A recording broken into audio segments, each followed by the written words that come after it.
જય હિન્દ વિદ્યાર્થીઓ, હું છું પાયલબેન યાજ્ઞિક ફ્રોમ સારસ્વત સ્કૂલ રાતા વાપી અને આજે આપણે રસાયણ વિજ્ઞાનના ચેપ્ટર નંબર 3ના પાર્ટ 6નો અભ્યાસ કરીશું. આજના આ વિડીયોની અંદર આપણે જે ભૌતિક ગુણધર્મમાં આવર્તી વલણ ચાલુ કર્યું છે એના લાસ્ટ આવર્તી વલણ ઇલેક્ટ્રોન પ્રાપ્તિ એન્થાલ્પી અને વિદ્યુત ઋણતા શું છે એ જોઈશું.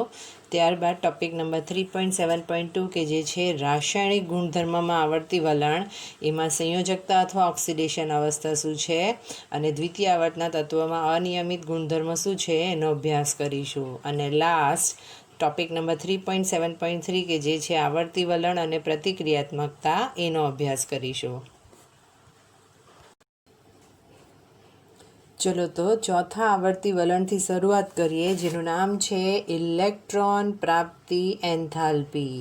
આયનીકરણ એન્થાલ્પીમાં ઇલેક્ટ્રોન ગુમાવે એની સાથે રિલેટેડ હતું, તો આની અંદર શું હશે? ઇલેક્ટ્રોનનો ઉમેરો થાય એને રિલેટેડ હશે.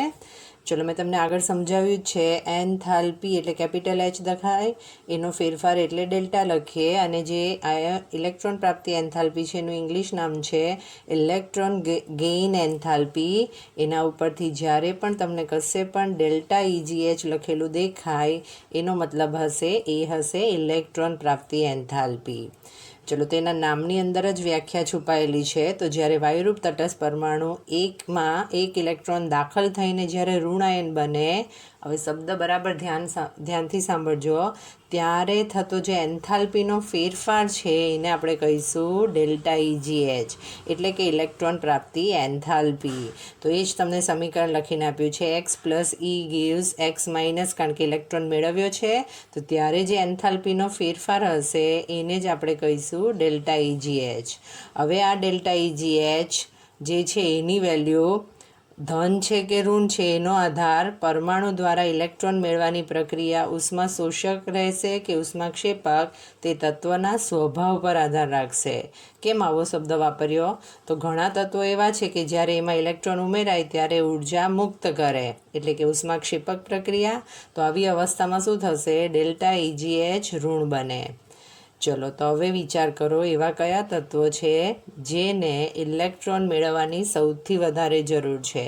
તો આપણને ખબર છે પિરિયોડિક ટેબલની અંદર જે 17મો સમૂહ આવેલો છે, જેને આપણે X કહીએ, એટલે કે હેલોજન. તો એની અંદર જે સૌથી બહારના કોષની ઇલેક્ટ્રોન રચના છે એ શું છે? NS2NP5. એટલે જો એને સ્થિરતા પ્રાપ્ત કરવી હોય તો એને માત્ર એક જ ઇલેક્ટ્રોન ખૂટે છે. તો એક ઇલેક્ટ્રોન મેળવી લે એટલે -1 ઓક્સિડેશન આંક ધરાવશે. તો એની વિદ્યુત ઋણતાનું મૂલ્ય સૌથી વધુ ઋણ હશે. જુઓ, 17મો સમૂહ એટલે કે હેલોજનના ડેલ્ટા EGHના મૂલ્ય વધુ ઋણ હોય, કારણ કે તેઓ માત્ર એક જ ઇલેક્ટ્રોન સ્વીકારીને સ્થાયી ઉમદા વાયુ તત્વ જેવી ઇલેક્ટ્રોન રચના પ્રાપ્ત કરે. ચલો, તો પછી કોનું મૂલ્ય વધારે ધન હોય તે જુઓ. વધારે ધન કીધું છે તો તમારો જે 18મો સમૂહ છે, જેના બાહ્યકોષની ઇલેક્ટ્રોન રચના શું છે? NS2NP6. આ સ્થાયી ઇલેક્ટ્રોન રચના છે. પણ પછી જે બીજા તત્વો તમે જોશો તો એની અંદર પણ ઇલેક્ટ્રોન કઈ જગ્યાએ ઉમેરાઈ શકે? તો આના પછી જે કક્ષકો આવશે એની અંદર ઉમેરાઈ શકે. પણ આ જે છે એ સ્થાયી રચના હશે. જ્યારે દાખલ થતો ઇલેક્ટ્રોન જે છે એ અસ્થાયી અવસ્થાવાળી કક્ષકોમાં દાખલ થાય. તો હંમેશા ધ્યાન રાખજો કે જે 18મો સમૂહ હશે એના ડેલ્ટા EGHના મૂલ્ય કેવા હશે? વધારે ધન. કારણ કે નવો દાખલ થતો ઇલેક્ટ્રોન હાલના મુખ્ય શક્તિ સ્તર કરતાં પછીના મુખ્ય શક્તિ સ્તરમાં દાખલ થાય, જે વધુ કેવી છે? અસ્થાયી ઇલેક્ટ્રોન રચના ધરાવે. ચલો, હવે આપણે જોઈએ એક જ આવર્તમાં અને એક જ સમૂહમાં ઇલેક્ટ્રોન પ્રાપ્તિ એન્થાલ્પી કેવું વલણ ધરાવે. તો આવર્તમાં ડાબી બાજુથી જમણી બાજુ જઈએ તેમ Z વધે છે, અને આપણે ઇલેક્ટ્રોન રચનાના આધારે જોઈ ગયા કે ઇલેક્ટ્રોન ગુમાવવા કરતાં ઇલેક્ટ્રોન મેળવવાનું વલણ વધે છે. બરાબર. તો એના ઉપરથી આપણે શું કહી શકીએ કે આવર્તમાં ડાબી બાજુથી જમણી બાજુ જેમ Z વધે તેમ ડેલ્ટા EGHનું મૂલ્ય વધારે ઋણ થતું જશે. અને આવર્તમાં કેમ વધુ ઋણ થતું જાય? તો જેમ ડાબી બાજુથી જમણી બાજુ તરફ જઈએ તેમ જે અસરકારક કેન્દ્રીય વીજભાર છે એમાં શું થાય છે? વધારો. અને એના જ કારણે જે નાના પરમાણુમાં ઇલેક્ટ્રોન જોડાવાનું છે વલણ એ સરળ બનશે, કારણ કે દાખલ થતો ઇલેક્ટ્રોન જે હશે એ ધનભાર્ય કેન્દ્રની વધારે નજીક હોવાનો, કારણ કે ત્રિજ્યામાં શું થાય છે? ઘટાડો. અને એક જ સમૂહમાં શું હોય છે, તો એક જ સમૂહમાં આપણને ખબર છે ઉપરથી નીચે જાઓ તેમ ઝેડ વધે છે અને પરમાણ્વીય ત્રિજ્યા વધતી જાય, એટલે કેન્દ્રથી વધારે દૂર થતો જાય. તો એના ઉપરથી આપણે એવું કહી શકીએ કે ઉપરથી નીચે તરફ જાઓ તેમ ડેલ્ટા EGHનું મૂલ્ય ઓછું ઋણ થતું જશે, કારણ કે ઇલેક્ટ્રોન મેળવવા કરતાં ઇલેક્ટ્રોન ગુમાવવાનું વલણ વધતું જાય. અને ઝેડના વધારા સાથે જે પરમાણ્વીય કદ વધે છે એના કારણે જે દાખલ થતો ઇલેક્ટ્રોન છે એ કેન્દ્રથી શું થશે, વધારે દૂર થશે. તો આ રીતે તમે એને યાદ રાખી શકો. ચલો, મલ્ટિપલ ચોઇસમાં તમને સવાલ પૂછી શકાય અનિયમિતતાનો. તો શું અનિયમિતતા છે તે જુઓ. તો અત્યારે જ મેં તમને કીધું સમૂહમાં ઉપરથી નીચે જાઓ તેમ વિદ્યુત ઋણતાનું મૂલ્ય ઓછું ઋણ થતું જાય. ખ્યાલ આવે છે? તો મેં એક જ સમૂહના જે તત્વો છે તે આપ્યા છે. જુઓ કયા તત્વો છે. તો પહેલાં લીધું છે ઓક્સિજન, તો એના પછીનું તત્વ છે સલ્ફર. એના પછી 17મો સમૂહ લીધો છે ફ્લોરિન, તો એના પછીનું છે ક્લોરિન. તો આ સ્ટેટમેન્ટના આધારે આપણે શું હોવું જોઈએ, સલ્ફર અને ક્લોરિન છે એના ડેલ્ટા EGHનું મૂલ્ય ઓછું ઋણ હોવું જોઈએ. પણ અનિયમિતતા એ છે કે આ બંનેનું ઓછું ઋણ નથી. કોનું ઓછું ઋણ છે? ઓક્સિજન અને ફ્લોરિન. જુઓ, ઓક્સિજન અને ફ્લોરિનની ડેલ્ટા EGH એટલે કે ઇલેક્ટ્રોન પ્રાપ્તિ એન્થાલ્પીનું મૂલ્ય સલ્ફર અને ક્લોરિનની ઇલેક્ટ્રોન પ્રાપ્તિ એન્થાલ્પી કરતાં ઓછું ઋણ છે. તો આવી ગયું અનિયમિત વર્તણૂક. ચલો, આવું કેમ થાય છે એના માટે આપણે આ બંનેની ઇલેક્ટ્રોન રચના અને સલ્ફર અને ક્લોરિનની ઇલેક્ટ્રોન રચનાનો અભ્યાસ કરવો પડે. તો આપણને ખબર છે કે ઓક્સિજન અને ફ્લોરિન છે એ N=2 ધરાવતા આવર્તમાં આવ્યા છે, જ્યારે સલ્ફર અને ક્લોરિન જે હશે એ N=3માં આવ્યા હશે. ચલો, N=2 કેન્દ્રની વધારે નજીક હોવાનું, એટલે નીચા શક્તિ સ્તરમાં દાખલ થાય ઇલેક્ટ્રોન. હવે નીચા શક્તિ સ્તરમાં જ્યારે ઇલેક્ટ્રોન દાખલ થશે ત્યાં ઓલરેડી એમાં પહેલેથી ઇલેક્ટ્રોન હાજર છે, એની સાથે બીજો ઇલેક્ટ્રોન ઉમેરવાનો. તો ઇલેક્ટ્રોન વચ્ચેનું જે અપાકર્ષણ છે એમાં શું થાય, વધારો. એટલે કે ઇલેક્ટ્રોનનું કેન્દ્ર સાથે સહેલાઈથી જે જોડાવાનું વલણ છે એમાં શું થશે, ઘટાડો. એટલે કે સહેલાઈથી જોડાઈ શકશે નહીં. અને એની જ કમ્પેરિઝનની અંદર સલ્ફર અને ક્લોરિનમાં શું થવાનું, તો જે દાખલ થતો ઇલેક્ટ્રોન છે એ N=3, એટલે 2ના કમ્પેરિઝનમાં કેન્દ્રથી દૂર છે, એટલે ઊંચા શક્તિ સ્તરમાં પ્રવેશે. તો અહીં જ્યારે N=2 હતું અને ત્યારે જે ઇલેક્ટ્રોન અપાકર્ષણ હતું એના કરતાં જ્યારે N=3માં હશે તો મોટો વિસ્તાર હોય, એટલે કે N=2ના ઇલેક્ટ્રોનના અપાકર્ષણ કરતાં N=3માં જે ઇલેક્ટ્રોનનું અપાકર્ષણ હશે એ ઓછું હોવાનું. અને એના જ કારણે ઇલેક્ટ્રોન સહેલાઈથી શું થશે, કેન્દ્ર સાથે જોડાઈ શકે. એટલે જ આપણે કહી શકીએ કે ઓક્સિજન અને ફ્લોરિનની ડેલ્ટા EGHનું મૂલ્ય જે સલ્ફર અને ક્લોરિન છે એના કરતાં ઓછું ઋણ છે. તો આ તમને સવાલ તરીકે પૂછી શકાય. ચલો, આલેખ દ્વારા નિરૂપણ જોઈ લઈએ. તો મેં તમને અત્યારે જ શીખવાડ્યું કે ઇલેક્ટ્રોન પ્રાપ્તિ એન્થાલ્પીનું મૂલ્ય આવર્તમાં ડાબી બાજુથી જમણી બાજુ ઝેડ વધે તેમ વધારે ઋણ થતું જાય. તો આ એરો કેમ જમણી બાજુ બતાવ્યો છે તે ખ્યાલ આવ્યો. અને એક જ સમૂહમાં મેં તમને શીખવાડ્યું ઉપરથી નીચે જાઓ તેમ ઓછું ઋણ થાય. તો વધુ ઋણ કઈ બાજુ થાય, સમૂહમાં નીચેથી ઉપરના તરફ વધુ ઋણ થાય. તો આ રીતે તમે ઇલેક્ટ્રોન પ્રાપ્તિ એન્થાલ્પીનું નિરૂપણ કરી શકો. ચલો, ભૌતિક આવર્તી વલણમાં જે લાસ્ટ વલણ છે તે જુઓ, અને એ છે વિદ્યુત ઋણતા. શું છે વિદ્યુત ઋણતા એ હું તમને એક ઉદાહરણ દ્વારા સમજાવું. સપોઝ 2 તત્વો છે એક્સ અને વાય. હવે તમે ભણીને જ આવ્યા છો કે જો એ લોકો ઇલેક્ટ્રોનની ભાગીદારી કરે તો આ જે બંધ બનવાનો એ કયો બંધ કહેવાશે, સહસંયોજક બંધ કહેવાય. તો રાસાયણિક સંયોજનમાં જે સહસંયોજક બંધનું ઇલેક્ટ્રોન યુગ્મ છે એને આ 2 પરમાણુઓ શું કરશે, તો એક્સ પરમાણુ પોતાના તરફ ખેંચી રાખવાનું વલણ ધરાવે, વાય પરમાણુ શું કરશે, પોતાના તરફ ખેંચી રાખવાનું વલણ ધરાવે. તો આ જે ક્ષમતા છે એનું જે ગુણાત્મક માપન છે એને જ શું કહેવામાં આવશે, વિદ્યુત ઋણતા. તો જુઓ વ્યાખ્યા. તો રાસાયણિક સંયોજનમાં જે સહસંયોજક બંધના ઇલેક્ટ્રોન યુગ્મને પોતાના તરફ આકર્ષવાની પરમાણુની ક્ષમતા છે એનું જે ગુણાત્મક માપન છે એને જ શું કહેવામાં આવે, વિદ્યુત ઋણતા. હવે કયું પરમાણુ કેટલું આકર્ષે ઇલેક્ટ્રોન યુગ્મને એ તમે નિરપેક્ષ મૂલ્ય માપી ના શકો. તો આપણે ડેલ્ટા IH અને ડેલ્ટા EGHનું નિરપેક્ષ મૂલ્ય માપી શકીએ છીએ, પરંતુ વિદ્યુત ઋણતાનું નિરપેક્ષ મૂલ્ય માપી શકાતું નથી. અને જો તમારે એના મૂલ્ય માપવું હોય તો એ વિદ્યુત ઋણતા માપવા માટે કેટલાક માપક્રમ વપરાય છે. 3 માપક્રમ છે: પાઉલિંગ માપક્રમ, મૂલિકન-જાફે માપક્રમ અને ઓલરેડ-રચોવ માપક્રમ. આ બધાની અંદર જે પાઉલિંગ માપક્રમ છે એ વ્યાપક રીતે વપરાય. તો આપણને ખબર જ છે, કોઈ પણ એક્સપેરિમેન્ટ થાય તો કોઈ વસ્તુને સ્ટાન્ડર્ડ તરીકે લઈ લેવામાં આવે, બરાબર. એની વેલ્યુ સ્ટાન્ડર્ડ લઈ લઈએ અને ત્યારબાદ પ્રયોગ કરીને જો એ જ વેલ્યુ સ્ટાન્ડર્ડ પુરવાર થાય તો એનો સ્વીકાર કરીએ છીએ. તો પાઉલિંગના માપક્રમની અંદરમાં જે સ્ટાન્ડર્ડ લેવામાં આવ્યું હતું એ તત્વ હતું ફ્લોરિન. તો એને ઇલેક્ટ્રોન આકર્ષવાની સૌથી વધુ ક્ષમતાવાળું ગણવામાં આવ્યું અને એની વિદ્યુત ઋણતાનું મૂલ્ય કેટલું નક્કી કરવામાં આવ્યું? 4. તો એના આધારે બીજા તત્વની વિદ્યુત ઋણતા નક્કી થાય. ચલો હવે જોઈએ કોની વિદ્યુત ઋણતા વધારે છે નક્કી કેવી રીતે થાય. તો વિદ્યુત ઋણતા કોઈ આપેલા તત્વ માટે અચળ નહીં હશે. તેનું મૂલ્ય જે તત્વ બીજા કયા તત્વ સાથે જોડાયેલું છે એના પર આધાર રાખશે. ચલો એક ઉદાહરણ જુઓ. દાખલા તરીકે મેં સિમ્પલ કીધું હતું એક્સ અને વાય.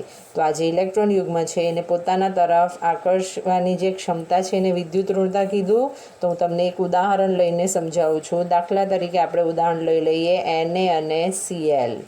પછીના ચેપ્ટરમાં તમે જોશો કે બંને એક એક ઇલેક્ટ્રોન યુગ્મની ભાગીદારી કરે છે.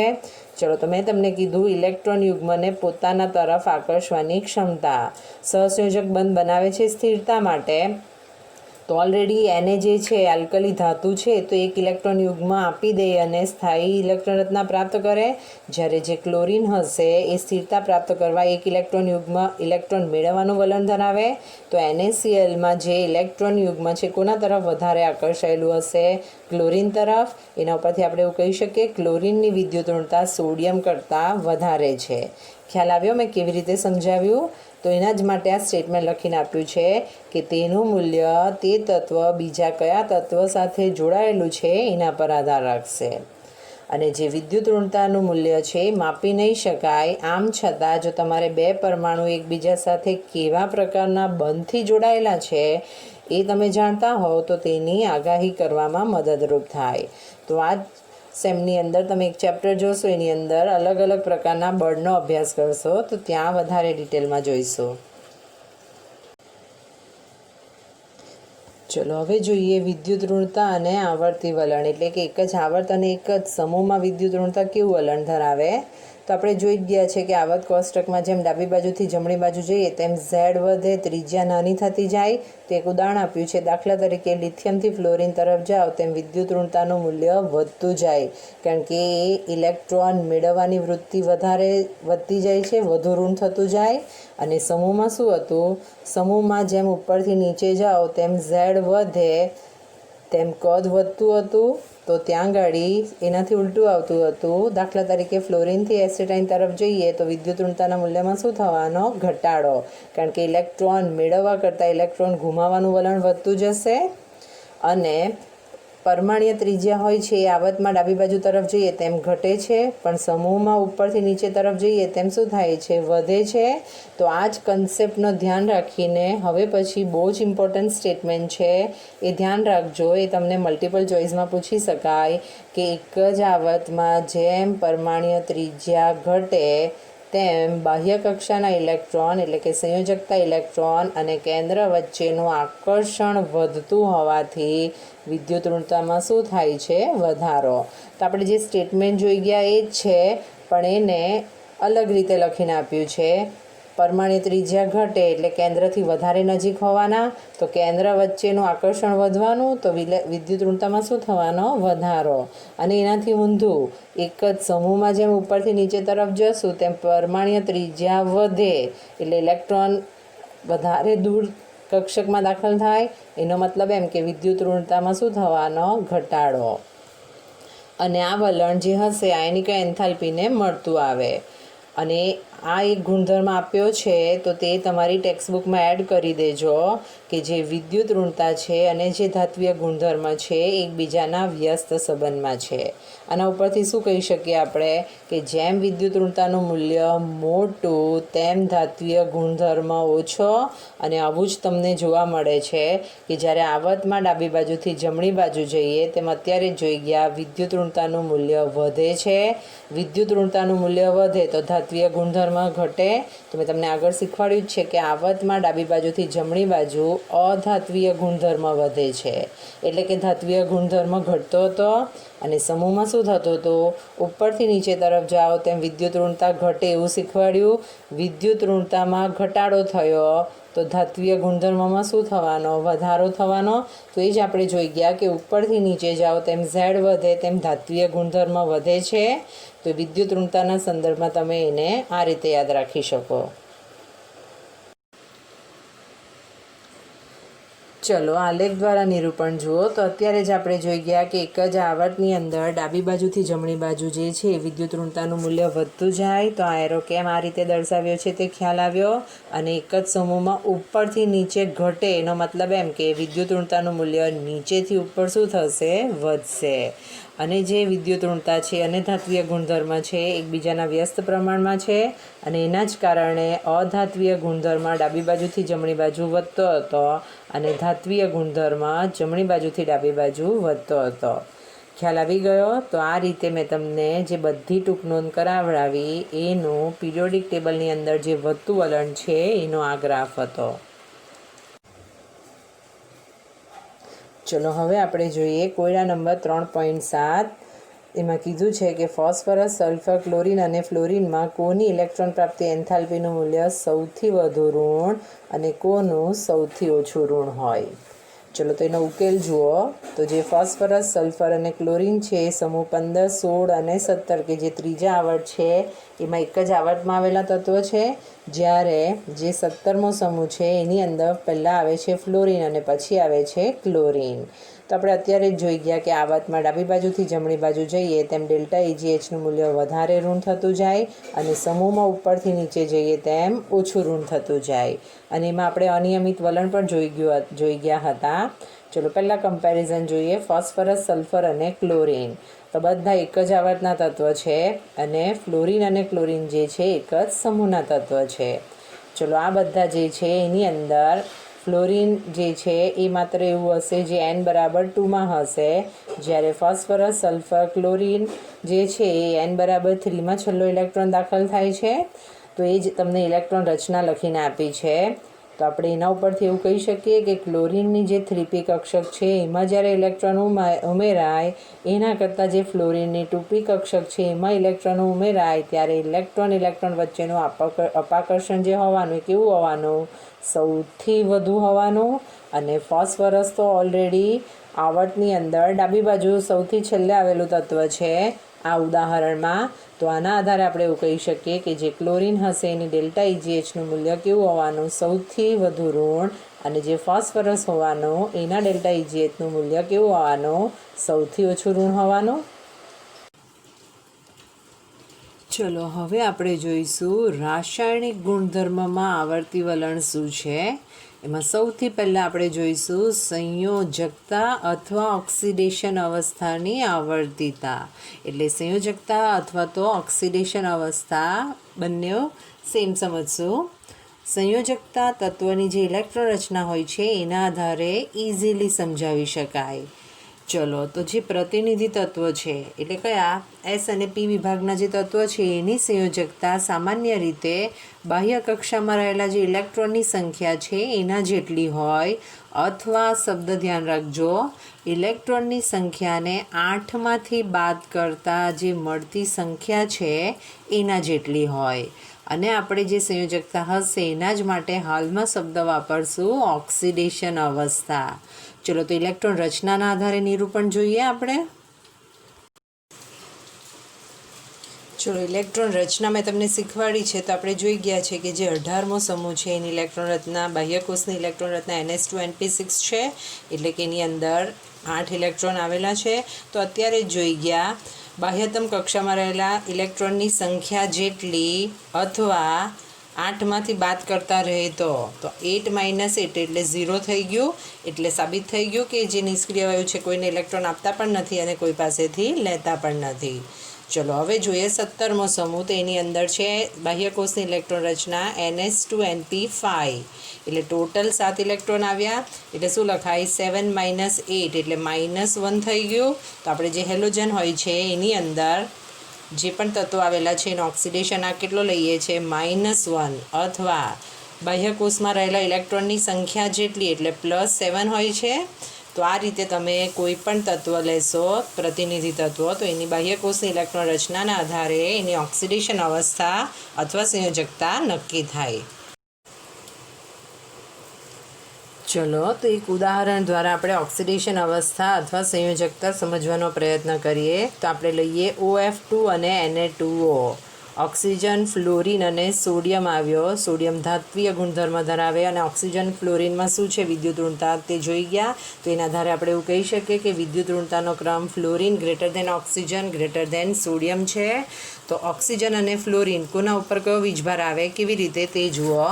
તો અત્યારે ઓફિશિયલી જે આપણે પિરિયોડિક ટેબલ જોઈ ગયા એના આધારે જો એનો જવાબ વિચારીએ તો આપણને ખબર છે ઓક્સિજનના ઉપર હોય છે -2, ફ્લોરિનના ઉપર હોય છે -1. તો બંને માઇનસ એકબીજા સાથે જોડાય એવું તો ના બને. તો શું ચેન્જ છે આની અંદર તે જુઓ. તો આપણે ઉદાહરણ જોઈ ગયા OF2. હવે જો બંનેના ઇલેક્ટ્રોન રચનાનો વિચાર કરીએ તો આપણને ખબર છે ઓક્સિજનની સંયોજકતા કક્ષા છે એમાં જે કક્ષક આવી છે એમાં 6 ઇલેક્ટ્રોન છે એટલે એના પર -2 વીજભાર હોય. એની જ સામે જ્યારે ફ્લોરિન લેશો તો ફ્લોરિનની સંયોજકતા કોષમાં જે છે એ કેટલા ઇલેક્ટ્રોન છે 7 ઇલેક્ટ્રોન છે. સ્થિરતા પ્રાપ્ત કરવા એને એક ઇલેક્ટ્રોન ખૂટે એટલે આ ઓક્સિજન સાથે ભાગીદારી કરશે ફ્લોરિન. પરંતુ ઓક્સિજન અને ફ્લોરિનની વિદ્યુત ઋણતાનો વિચાર કરો તો ફ્લોરિન જે હોવાનો એની વિદ્યુત ઋણતા ઓક્સિજન કરતાં વધારે હોવાની. એટલે કે આ જે સહિયારું ઇલેક્ટ્રોન છે એ કોના તરફ વધારે આકર્ષાયેલું રહે અથવા કોણ પોતાના તરફ ખેંચી લે ફ્લોરિન લઈ લે. એટલે ફ્લોરિને ઓક્સિજનનો એક ઇલેક્ટ્રોન લઈ લીધો એટલે કયો વીજભાર આવ્યો -1. એવું જ આ ફ્લોરિનનું થવાનું એટલે -1 આવવાનો. અને આ જે ઓક્સિજન હતો એમને એક ઇલેક્ટ્રોન આ બાજુ ફ્લોરિનને આપ્યો અને એક ઇલેક્ટ્રોન ડાબી બાજુ ફ્લોરિનને આપ્યો અને આપે તો પ્લસ વીજભાર થાય. એટલે OF2ની અંદર જે ઓક્સિજન છે એનો ઓક્સિડેશન આ કેટલો આવશે +2 અને એક ફ્લોરિનનો -1 એટલે 2 ફ્લોરિનનો -2 થાય. વીજ દ્રશ્ય તટસ્થ બન્યો. તો આપણે ધ્યાન રાખશું કે કોઈ બી તત્વ જ્યારે જોડાયા હોય તો જેની વિદ્યુત ઋણતા વધુ હોય એનો મૂળ ઓક્સિડેશન આંકના આધારે બીજાનો ઓક્સિડેશન આંક નક્કી કરવામાં આવે. તો એ જ તમને અહીંયા લખીને આપ્યું છે જુઓ. ફ્લોરિનનો પ્રત્યેક પરમાણુ ઓક્સિજન સાથે એક ઇલેક્ટ્રોનની ભાગીદારી કરે અને ફ્લોરિન પરમાણુ વધુ વિદ્યુત ઋણ હોવાથી તેના ઉપર -1 ઓક્સિડેશન અવસ્થા આવે. એની સામે ઓક્સિજનની ઇલેક્ટ્રોન રચના 2s2p4 છે. તેથી ઓક્સિજન પરમાણુ 2 ઇલેક્ટ્રોનની ભાગીદારી ફ્લોરિન સાથે કરે અને એના જ કારણે ઓક્સિજનનો ઓક્સિડેશન આંક કેટલો આવ્યો +2. તો ખ્યાલ આવી ગયો કેવી રીતે આવ્યું. ચલો બીજું ઉદાહરણ જોઈએ Na2O.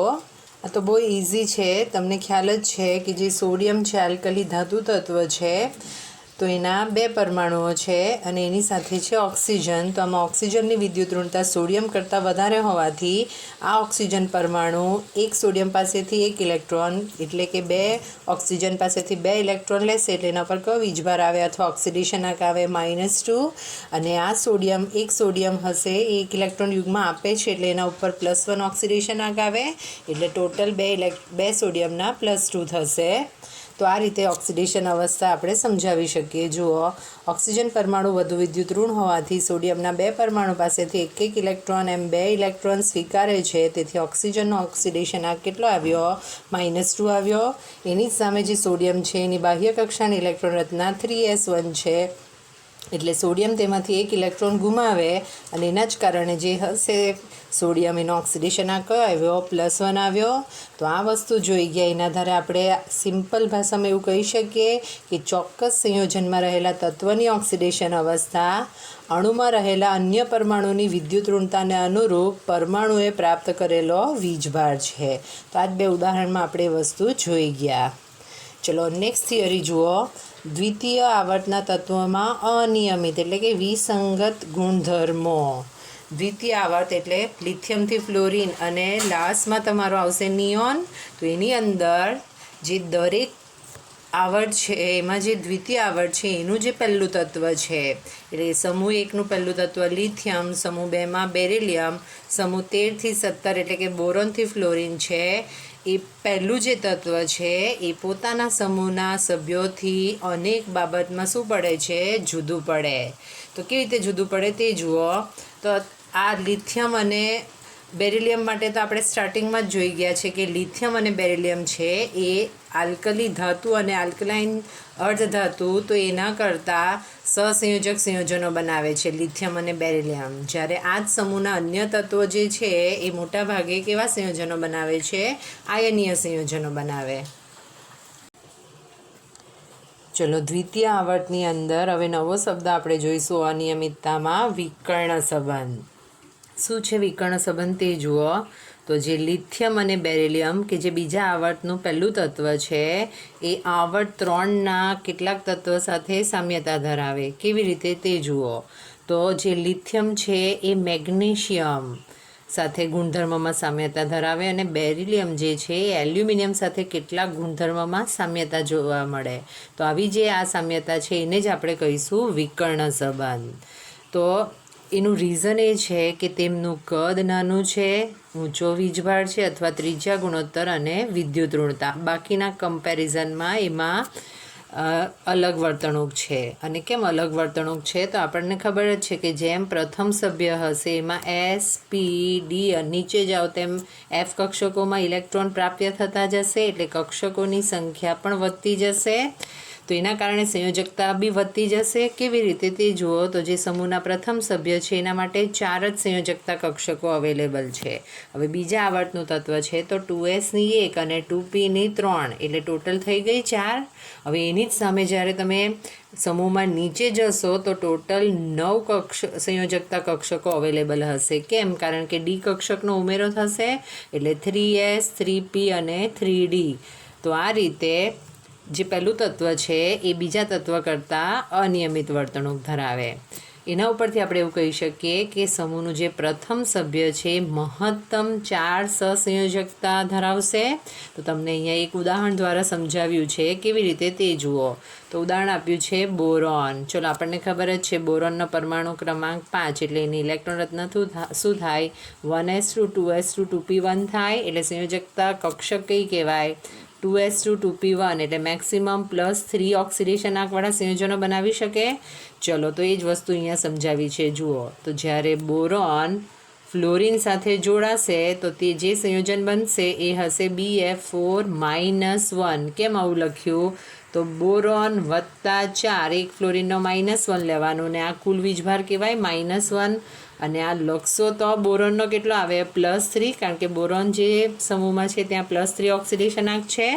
તો એના કારણે બોરોન જે હશે એ હશે 4 બંધવાળું સંયોજન બનાવે. અને આ જ સમૂહનું જે અન્ય તત્વ જે છે, દાખલા તરીકે આપણે લઈ લઈએ એલ્યુમિનિયમ.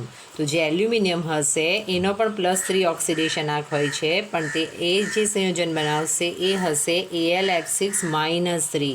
કેમ આવું હશે? તો આપણને ખબર છે કે એક ફ્લોરિનનો -1 લેવાનો અને ટોટલ -3 કહેવાય. તો Al બરાબર તો જ +3 આવે. તો અહીંયા F6વાળા સંયોજનો આવ્યા તો 4 કરતાં વધારે બંધવાળા સંયોજનો બનાવશે. તો થઈ ગયું બોરોનનું બાકીના સમૂહના તત્વ કરતાં અનિયમિત વર્તણૂક.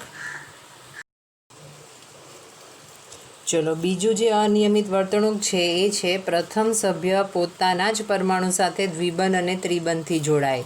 તો જે પી વિભાગના તત્વોના સમૂહના પ્રથમ તત્વ છે, દાખલા તરીકે કાર્બન નાઇટ્રોજન, તો એ carbon carbon double bond triple bond, nitrogen nitrogen double bond triple bond, અથવા દ્વિતીય આવર્તના અન્ય તત્વો દાખલા તરીકે carbon double bond O, carbon double bond N, carbon triple bond N, nitrogen double bond O સાથે જોડાય છે. અને એ જે બંધ બનાવશે એ હશે પીપાઈ પ્રકારનો બંધ. અને આ પ્રબળ ક્ષમતા ધરાવે. તો જે સમૂહ છે એના અન્ય તત્વો આવું વલણ ધરાવતા નથી. તો થઈ ગઈ અનિયમિત વર્તણૂક. તો આ રીતે તમે દ્વિતીય આવર્તના તત્વોની અનિયમિત વર્તણૂક સમજાવી શકો. ચલો હવે આપણે નેક્સ્ટ થિયરી જોઈએ. ટોપિક નંબર 3.7.3 કે જે છે આવર્તી વલણ અને રાસાયણિક પ્રતિક્રિયાત્મકતા. આની અંદર નવું તો બહુ ઓછું છે, તમે જે ભણીને આવ્યા છો એ જ વસ્તુ પાછી રિપીટ છે. શું છે તે જુઓ. તો આપણને ખબર છે કે આવર્તમાં ડાબી બાજુથી જમણી બાજુ જઈએ તેમ પરમાણ્વીય ત્રિજ્યા આયનીય ત્રિજ્યા ઘટે છે, આયનીકરણ એન્થાલ્પી વધે છે અને કેટલાક અપવાદ સિવાય ઇલેક્ટ્રોન પ્રાપ્તિ એન્થાલ્પીનું મૂલ્ય વધારે ઋણ થતું જાય.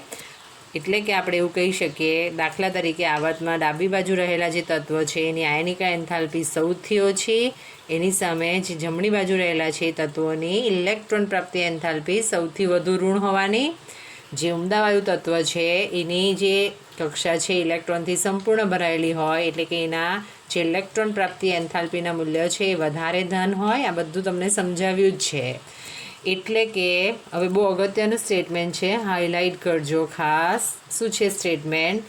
આવર્ત કોષ્ટકમાં બંને છેડે રહેલા જે તત્વો છે સૌથી વધુ અને જે મધ્યમાં રહેલા છે એ સૌથી ઓછી પ્રતિક્રિયાત્મકતા ધરાવે. તો આપણે એને દ્વારપાલની જેમ કહી શકીએ. તો મિડલની અંદરના જે તત્વો છે એની પ્રતિક્રિયાત્મકતા સૌથી ઓછી. કેમ? કારણ કે આવર્તના બંને છેડે જે તત્વો રહેલા છે સૌથી વધારે શું છે? પ્રતિક્રિયાત્મક. તો આજે આપણે બધી બાબત જોઈ ગયા, એના આધારે આ સ્ટેટમેન્ટ લખ્યું.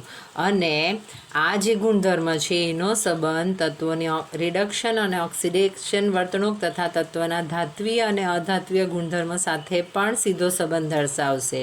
કેવી રીતે તે જુઓ. બીજું, આવર્તમાં ડાબી બાજુથી જમણી બાજુ તરફ જઈએ તેમ ધાત્વીય ગુણધર્મમાં ઘટાડો થાય છે અને અધાત્વીય ગુણધર્મમાં શું થાય છે? વધારો. તો જો પ્રતિક્રિયાત્મકતાના સંદર્ભમાં જોવું હોય તો આ સ્ટેટમેન્ટ ખાસ ધ્યાન રાખજો. જે તત્વો છે એની રાસાયણિક પ્રતિક્રિયાત્મકતા તેમની ઓક્સિજન અને એક્સ એટલે હેલોજન કહેવાય, એની સાથે જે પ્રક્રિયા થાય છે એના દ્વારા દર્શાવી શકાય. અને આવર્તમાં બંને છેડે રહેલા જે તત્વો છે એ ઓક્સિજન સાથે સરળતાથી પ્રક્રિયા કરીને શું બનાવે છે? ઓક્સાઇડ. તો હવે આ ચેપ્ટરની અંદરનો સૌથી ઇમ્પોર્ટન્ટ પોર્શન કે જેની અંદરથી સૌથી વધારે વાર સ્પર્ધાત્મક પરીક્ષામાં MCQ પૂછાયા છે, તો એ ખાસ ટીક કરજો. કયા છે MCQ ટાઈપના ક્વેશ્ચન તે જુઓ.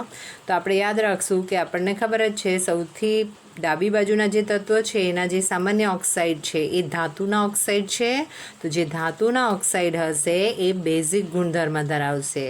દાખલા તરીકે Na2O. તો કેટલાક ઓક્સાઇડ જે છે બેઝિક ગુણધર્મ ધરાવે, એની અંદર Na2O આવશે. તે સિવાય જે જમણી બાજુના તત્વ છે એના જે ઓક્સાઇડ છે, એટલે કે અધાતુ ઉપરના તરફ જે આવ્યા છે એના જે ઓક્સાઇડ છે એ હશે એસિડિક. તો એમાં તમને ઉદાહરણ આપ્યું છે, દાખલા તરીકે Cl2O7. અને જે રહી ગયા એટલે કે મધ્યમાં રહેલા જે તત્વ છે એના જે ઓક્સાઇડ હશે એ ઉભય ગુણધર્મી અથવા તો તટસ્થ. તો હંમેશા ધ્યાન રાખજો, જે અર્ધધાતુના ઓક્સાઇડ હશે અને કેટલાક અધાતુના જે ઓક્સાઇડ છે એ તટસ્થ ગુણધર્મ ધરાવે. તેના ઉદાહરણ છે Al2O3 અને એ આર્સેનિકનો ઓક્સાઇડ As2O3 એ ઉભય ગુણધર્મી ગુણધર્મ ધરાવે. એની સામે CONO જે હશે એ તટસ્થ ગુણધર્મ ધરાવે.